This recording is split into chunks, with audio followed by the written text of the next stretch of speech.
Some people have learned how to yield to God's power beyond their ability to handle it spiritually.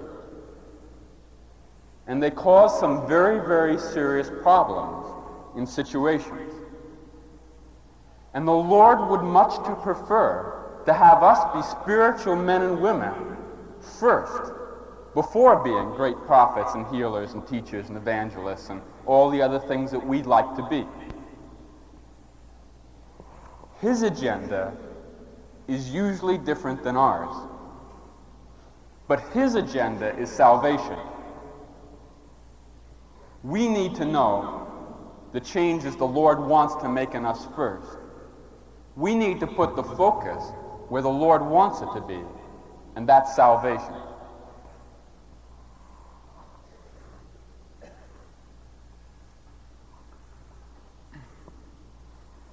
What then is the purpose of the charismatic renewal?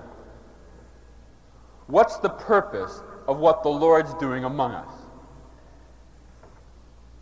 The purpose is very simple.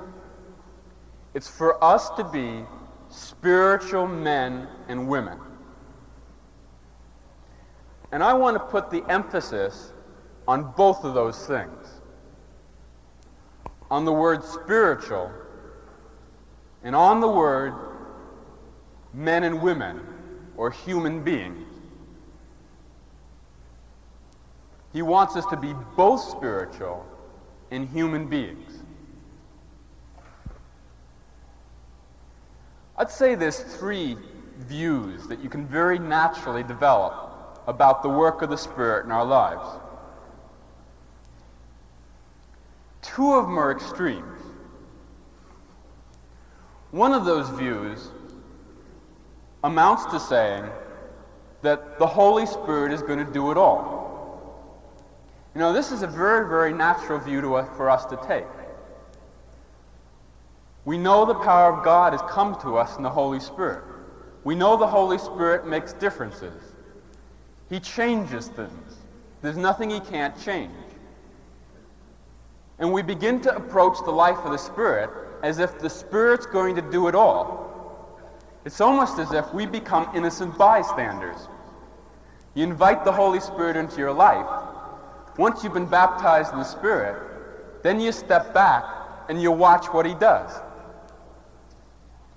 And a lot of us, when we're first baptized in the Spirit, that really is the experience of it.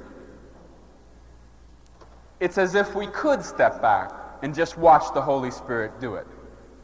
Because in the beginning of our charismatic life, the Lord is much more anxious to prove to us that he really does work in our life.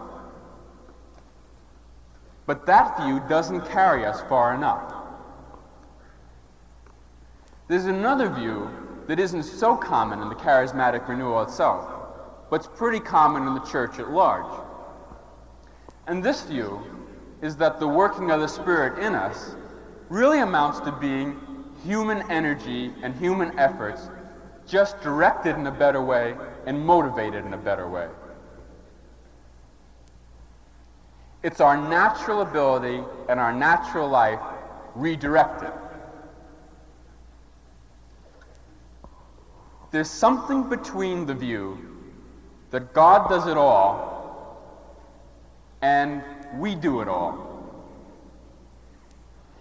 And that isn't God does 50% and we do 50% either.